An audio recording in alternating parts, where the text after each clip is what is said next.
Fabricio Mejía. Muchas gracias.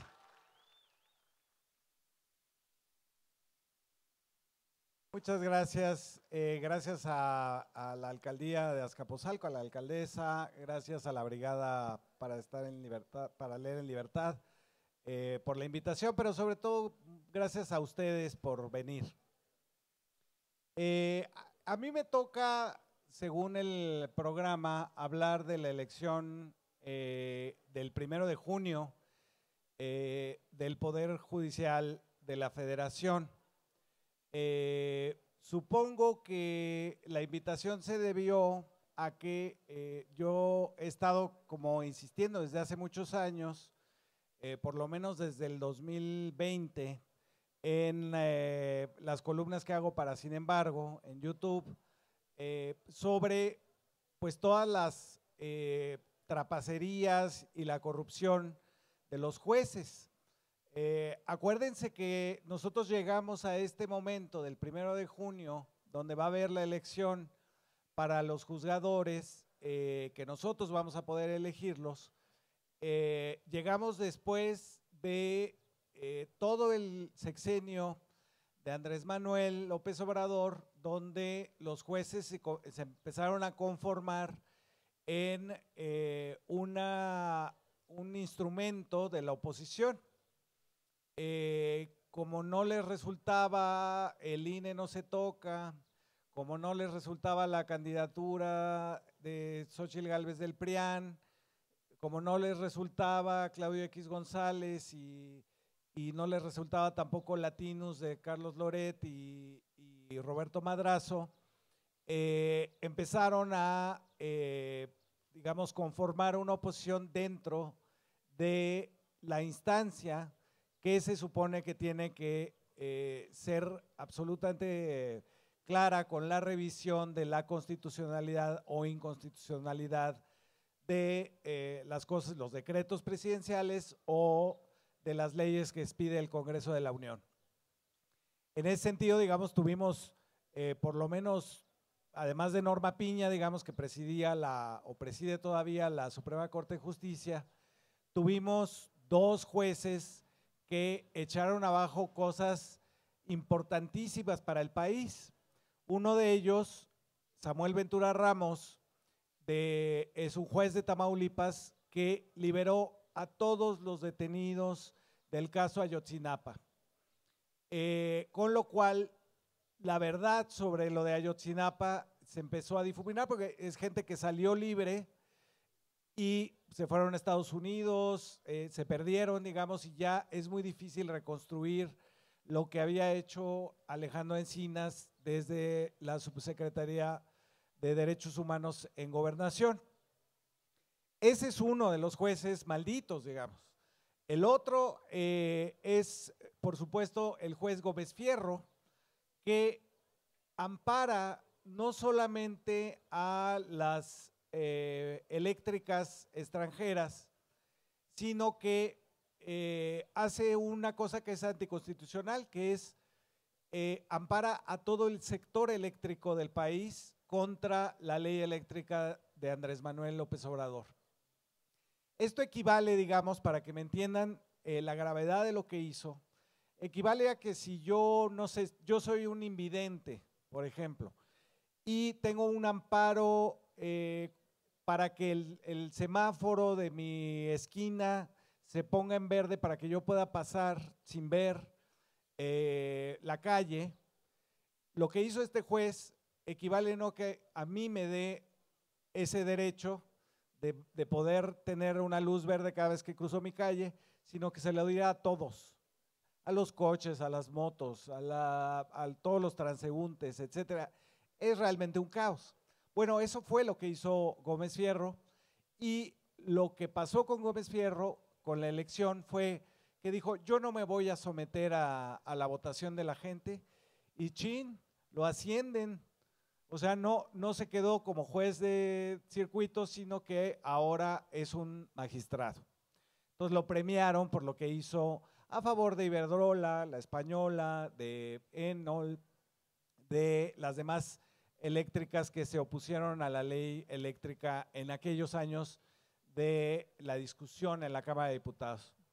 Entonces, es muy importante ir a la votación el 1 de junio a votar por nuestros jueces, juzgadores en general, pero jueces de distrito, de circuito, magistrados y ministros de la Suprema Corte.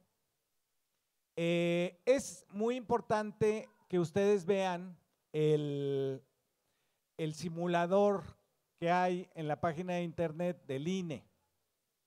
Ustedes se meten a la página del INE, ponen ahí dónde está el simulador de la elección del 1 de junio y ahí le presentan a uno las boletas que uno va a tener que llenar en las elecciones, en las casillas, conforme, nada más le piden a uno la ciudad en la que vive y la sección, que es este número que viene en la identificación del INE. Con eso uno entra al simulador y te salen 6 boletas de distintos colores. La primera boleta, que es la morada, es la, según yo, más importante porque es la de la Suprema Corte de Justicia de la Nación. Y ahí salen los candidatos divididos en hombres y mujeres. Se va a votar por 5 mujeres, 4 hombres y hay que poner el número, ahí está la lista y están numerados del 1 al 50 y tantos y uno tiene que poner en la casilla que está en blanco el número y llenar todos los jueces que uno quiere para la Suprema Corte de Justicia. Y así después va el Tribunal de Disciplina, que es muy importante también porque es quien va a revisar. Vamos a tener por primera vez una instancia que revise, supervise lo que deciden los jueces. Y este es el Tribunal de Disciplina. También votamos por ellos. Ahí nomás son 2, entonces no hay tanto problema. Y después vienen ya los jueces de circuito, distrito, etcétera. Es una cosa muy importante, digamos, decirles a ustedes que la elección, digamos, nos ha dicho la derecha que está muy complicada. Que es muy complicado llenar las boletas, que como los números, que estamos acostumbrados a votar por el logotipo, no sé qué, no es nada. Si ustedes se meten al simulador, acaban de hacerlo en 10 minutos. O sea, realmente, si se fijan en 3 cosas. 1, cada una de las boletas tiene un color distinto y cada una pertenece a una instancia distinta, desde la Suprema Corte hasta el juez de distrito. Cada uno de los candidatos tiene un número, que es el número que hay que llenar en los recuadritos en blanco arriba. Pero además, cada uno de ellos tiene, junto a su nombre y a su número, qué poder de la Unión lo propuso. Entonces dice Poder Ejecutivo, Poder Legislativo y Poder Judicial. Dice PE, PJ, PL. En caso de no saber quiénes son los de la lista, ahorita entramos en ese detalle, es decir, por ejemplo, yo que me considero una gente informada, a la hora que tuve que ver a los que me tocaban de jueces de distrito y de circuito, pues no tengo la más remota idea de quién sea. Tendría yo que meterme a buscar qué sentencias polémicas han tenido, que salgan en internet, y evaluar, digamos, si es un buen juzgador o no es un buen juzgador. Si no está en internet, pues no puedo saberlo. ¿Por qué? Porque platicando con los abogados, me decían, mira, es que las sentencias no son públicas. Las sentencias, para saber qué juez dio una sentencia, necesitas el número del caso, del juicio. Entonces, si no tienes el número, no vas a poder obtener la copia de la sentencia del juez, por lo tanto no puedes saber qué tan bueno es o qué tan malo es.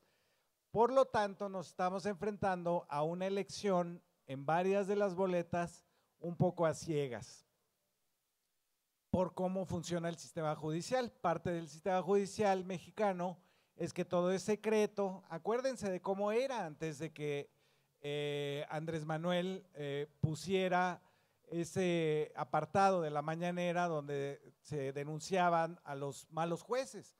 No teníamos ni idea. ¿Cuándo supimos los nombres de quién presidía la Suprema Corte de Justicia? Pues solamente cuando Mariano Azuela Buitrón desaforó al jefe de gobierno Andrés Manuel López Obrador en el 2005, solamente esa vez. Todos los demás nos pasaron un poco de noche, hasta Norma Piña, que empezó a actuar desde la Suprema Corte como si fuera oposición partidista. Entonces, realmente no tenemos mucha idea de cómo proceder en esas boletas, pero mi recomendación es votar por lo que diga PE al lado, es decir, Poder Ejecutivo, que es, digamos, una transferencia de nuestra confianza hacia Claudia Sheinbaum como presidenta, de decir, bueno, el Poder Ejecutivo está proponiendo a estos jueces de distrito y de circuito, pues votemos, validemos, digamos, esa propuesta con nuestra votación. Ahora, el caso más, digamos, importante es el de la Suprema Corte. Ahí sí no puede haber, digamos, una ruta alterna, sino que tenemos que saber quiénes son, sus sentencias, lo que han dicho en los plenos, que son públicos, eso sí los podemos ver. Se queda uno dormido a la mitad, pero sí, sí se pueden ver en YouTube, en el canal del Congreso. Ahí están muchas de los plenos donde, por ejemplo, aquel en el que Norma Piña pierde por 8 votos en contra su propuesta de declarar inconstitucional la propia reforma judicial, y entonces ya que perdió con los 8 votos dice, ¿y no se podría con 6? ¿Se acuerdan de ese momento glorioso de la justicia mexicana? Y todavía hay un receso, ¿no? Para discutirlo. Ahí están esos plenos. Entonces, en el caso de la Suprema Corte, pues es muy importante el número de votos que haya por los jueces, por los ministros de la Suprema Corte, porque el que obtenga mayor votación será el primer presidenta de este nuevo tribunal, de esta nueva Suprema Corte de Justicia de la Nación.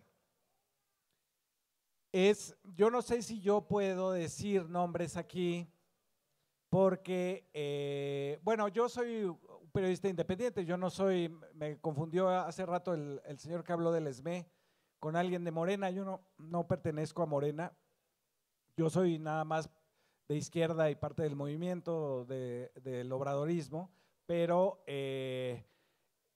yo tengo mi columna en Sin embargo y ahí he dicho nombres, entonces yo creo que no habría problema con la autoridad delegacional de que yo dijera algún nombre.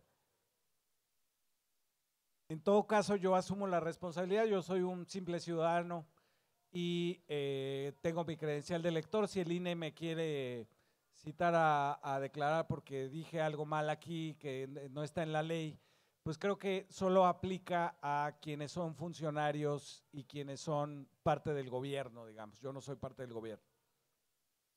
Entonces sí, Lenia Batres.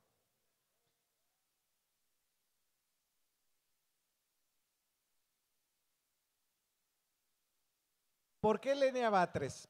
Porque Lenia Batres es la única, y escúchenme bien, es la única de todas las ministras que están en la Suprema Corte de Justicia y ministros que ha defendido al pueblo. Es la única que se bajó el sueldo. Es la única que ha cumplido con lo que prometió cuando entró, que era ser una juzgadora independiente. Aquí voy a hacer una pequeña diferencia entre una cosa y otra. La derecha dice es que tienen que tener doctorados en Harvard y en Yale y en Stanford para ser ministros de la Suprema Corte. No, nada, eso no es. Cuando uno necesita un abogado, y miren que uno que se dedica a los medios de comunicación es seguido, que a uno le demandan no sé quién, ¿no? Entonces necesitas un buen abogado. Un buen abogado es alguien que te saca de la bronca. Eso no es un buen juez. Un buen juez es alguien que es justo, no buen abogado. O sea, no que se sepa ahí cómo hay una laguna para poder meter algo que no necesariamente es tan bueno, bueno, pero salvo a mi cliente, ¿no? Eso es un buen abogado. Aquí lo que necesitamos es un juez justo, es decir, alguien que puede evaluar los intereses en disputa y siempre decida por los más vulnerables. La ley no está hecha para los fuertes, ni para los que tienen mucho dinero. Esos ya tienen mucho dinero, mucho poder. Está hecha para los vulnerables, para los débiles, para los pobres. Para eso está hecha la ley. Y entonces, en ese sentido, necesitamos a alguien que decida siempre a favor de los intereses de la nación, a favor de los intereses de la mayoría, a favor de los intereses del pueblo. Por ejemplo, Lenia Batres, es poco conocido este caso. Lenia Batres ha defendido a las comunidades indígenas de Oaxaca, de Guerrero, de Chiapas, como muchos otros de los propuestos en la lista para la Suprema Corte. Hay muchos, de hecho puedes llenar tu boleta con gente que ha defendido comunidades indígenas, hay bastantes. Pero Lenia Batres desde la Suprema Corte de Justicia ha hecho prevalecer el derecho de las comunidades sobre, por ejemplo, las decisiones del presupuesto de los municipios, ¿no? Cuando los demás ministros dicen no, debe de ser el municipio porque el municipio es el que tiene, y ahí está el buen abogado, el municipio es el que tiene la autoridad según la Constitución para poder ejercer ese presupuesto. Y Lenia dice no, aquí hay una comunidad indígena que decidió en una asamblea cómo se va a ejercer ese presupuesto y se va a ejercer de esa manera que la comunidad decidió.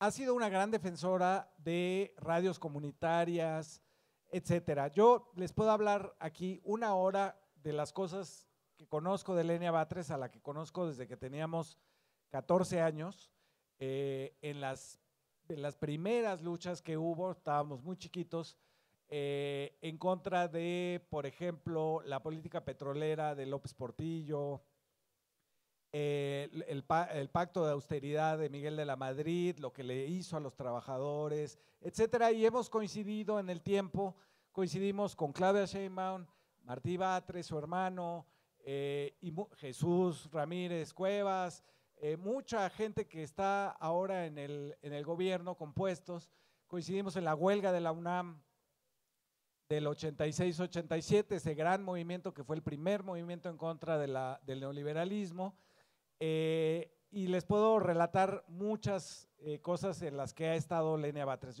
Ella es, como dice en su columna del periódico, ella es la ministra del pueblo. Por lo tanto, creo que ella es la que tiene que presidir la Suprema Corte de Justicia.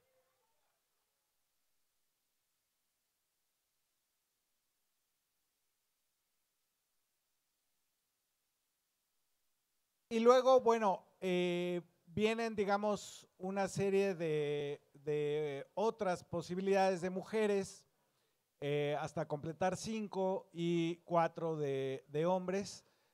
No me voy a explayar aquí en los nombres y las profesiones, pueden verlas en la columna de Sin embargo.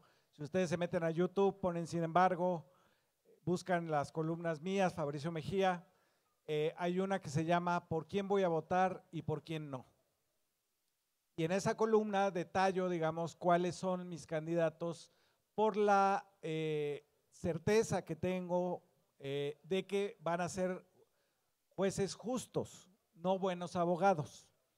Es muy importante la diferencia, digamos, está el maxi abogado, por ejemplo, Anaya Gallardo, Federico Anaya, que él viene, digamos, de toda la lucha del ejército zapatista en Chiapas. Él defendió los derechos de los indígenas en Chiapas desde un organismo independiente de derechos humanos que es el Fray Bartolomé. Pero después vino a la Ciudad de México y él redactó las leyes de los pueblos originarios de la Ciudad de México, con lo cual los dotó de derechos culturales sobre el presupuesto participativo, etcétera, ¿no? Entonces, por ejemplo, él es otro caso a considerar. Por supuesto, también ustedes seguramente ya la reconocieron, creo que se llama Esther González Ríos, que es la abogada de Andrés Manuel desde los tiempos del gobierno del DF. Fue la abogada en contra del desafuero, fue su asesora jurídica en la presidencia de la República durante todo el sexenio y bueno, ella por supuesto está habilitada por todos nosotros para ser parte de la Suprema Corte y ya no abundaré en los demás nombres porque ahí están. ¿De quién, perdón? Yo no me voy a meter en quién no. No voy a decir quién no porque no tiene mucho caso, porque nos metemos en una grilla que tiene que ver con otras cosas, con el ejército, con la guerra sucia, etcétera. No están en mi lista ninguna de esas dos personas que ustedes mencionan, porque no considero que sean jueces o que vayan a ser jueces justos, sino que puede ser que sean abogados buenos o que tengan una trayectoria de otro tipo, política, empresarial, incluso en el caso de Yasmín Esquivel, es otra cosa, ¿no? Yo creo que aquí tenemos una lista suficientemente rica como para darle sentido, digamos, a una corte de cara al pueblo y no a intereses tan particulares como puede ser el ejército, que ya tiene su fuero y sus jueces y sus normas internas, o gente, por ejemplo, que a la hora de las decisiones, como el caso de Yasmín Esquivel, pues tomó la decisión de apoyar a Ricardo Salinas Pliego de TV Azteca. Entonces yo ahí creo que no cumple con el requisito de estar a favor del pueblo, porque es alguien que nos debe a todos nosotros 62 mil millones de pesos en impuestos. Y entonces creo que no cabe, digamos, en mi criterio, que esto es lo que yo creo. Ustedes pueden votar por quien quieran. Esto es lo que yo creo y es lo que voy a hacer. Ya hice mi simulador y ya tengo mis boletas llenas. Lo otro que voy a hacer es llevarme los numeritos a la casilla, porque no me voy a acordar y no voy a tener como la paciencia, no sé de qué tamaño sean las letras, yo soy miope, entonces me voy a llevar mi papel y los voy a copiar directamente y voy a meterlos en las urnas. Y así voy a ir a votar. Ustedes pueden votar por quien quieran, siempre y cuando, digamos, satisfaga este criterio, digamos, que necesitamos tener como muy presente. Esta es la primera vez desde la Constitución de 1857, es decir, la de Juárez, que vamos a tener la posibilidad de elegir juzgadores. No es cualquier cosa, no es elegir, que me perdonen, pero no es elegir alcalde o no es elegir diputados o senadores que van, vienen, en fin. Esta es la primera vez que hacemos este ejercicio. Estamos bajo la lupa, ya no digas de la oposición, de los medios de comunicación, de Estados Unidos, etcétera. Estamos bajo la lupa de nosotros mismos, digamos. Tiene que ser un proceso impecable en el criterio que decidamos, que es el que debe de prevalecer, que yo creo que tiene que ser el de los juzgadores a favor de los más vulnerables, no de los poderosos. Creo que ahí hay una diferencia, pues, que se establece claramente entre unos y otros. Y me parece que el debate no debe ser tanto sobre los nombres, sino en torno al criterio. Porque si vamos a los nombres es un poco desvirtuar el debate político real. El debate político real es para qué queremos votar por una Suprema Corte. Pues para que sirva a los intereses del pueblo. No es me cae bien, yo creo que sí le hicieron un daño a su papá, o yo creo que el marido sí hizo bien el segundo piso, o lo que sea. No, yo creo que eso no tiene nada que ver con esta votación que es histórica, sino el criterio de cómo vamos a votar, porque esa historia se va a quedar. Si fracasamos como votantes, digamos, si no va una gran cantidad de gente, si metemos a alguien que al final resultó un traidor, como ha sucedido ya en toda esta larga experiencia de gobierno del obradorismo, si nos equivocamos, la historia nos lo va a reclamar. Entonces, mejor establecer un criterio que no sea de me cae bien o lo recomienda el que me cae bien en el YouTube, sino decir, a ver, ¿por qué este fulano se está proponiendo? ¿Cuál es su intención y qué ha hecho en su vida para considerarse elegible para la Suprema Corte de Justicia de la Nación? Entonces, si tienes, digamos, luchadores sociales como abogados que defendieron derechos humanos, defendieron a los vulnerables. Si tienes abogados que han defendido, capos que han defendido empresarios que no pagan impuestos, que han defendido, etcétera, me parece que no es por ahí. Y me quiero, digamos, saltar, digamos, sí, los nombres, porque sería personalizar. Y eso es muy peligroso por una razón. Cuando personalizamos, considerando, digamos, que el voto es libre y secreto, es decir, que uno pues sabrá lo que hace en la casilla. Yo nada más estoy dando aquí, no recomendaciones, sino lo que yo voy a hacer. Cuando uno personaliza, evita muchos debates posibles, digamos, políticos, debates que tienen que ver con qué le importa a la opinión pública. Si uno personaliza, pues sí es que si te cae bien o no, le crees, no le crees, es una cosa que tiene que ver contigo mismo. Y eso es despolitizante. Cuando vamos a votar, no tenemos que pensar en nosotros mismos, tenemos que pensar en las personas que componen en nuestra imaginación la patria. La democracia por eso es un ejercicio de imaginación, porque en la democracia estamos ejerciendo derechos para otros a los que nunca vamos a ver en nuestra vida, pero no lo imaginamos. Cuando yo pago impuestos todos los meses, y ahora acaba de pasar la anual, estoy pensando en las señoras, por ejemplo, que venden miel de abeja en la península de Yucatán.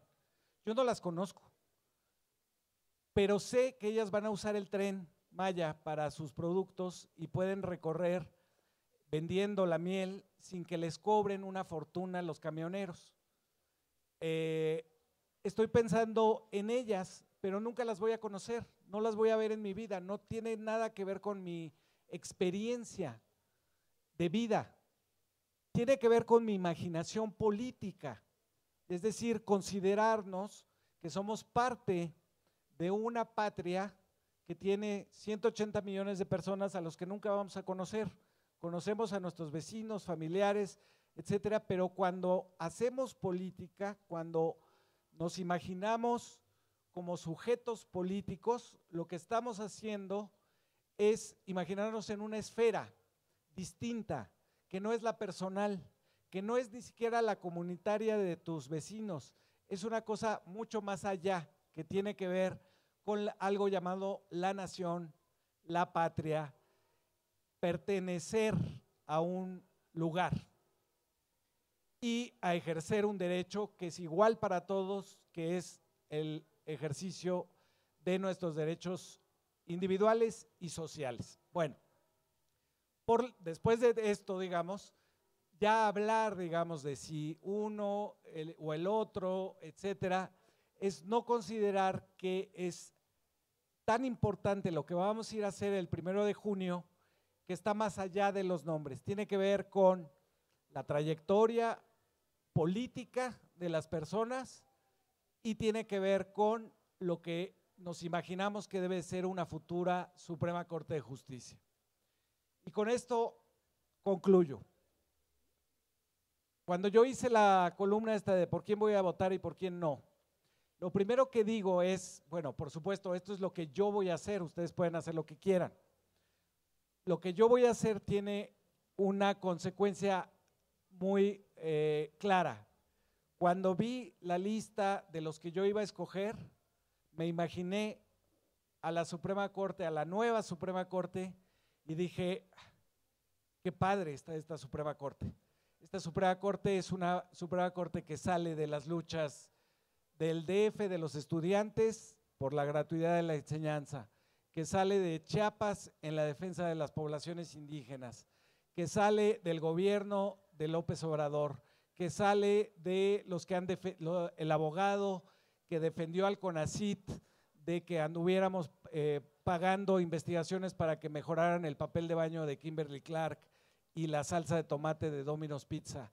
Están todos estos reunidos en una Suprema Corte que es producto de mi imaginación y que va a ser un voto, que va a ser el mío, dentro de los 180 millones de votos que va a haber. Bueno, no sé cuál es el padrón electoral, pero bueno, de los millones que va a haber, es solamente un voto.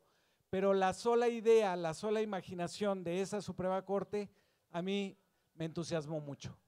Muchas gracias.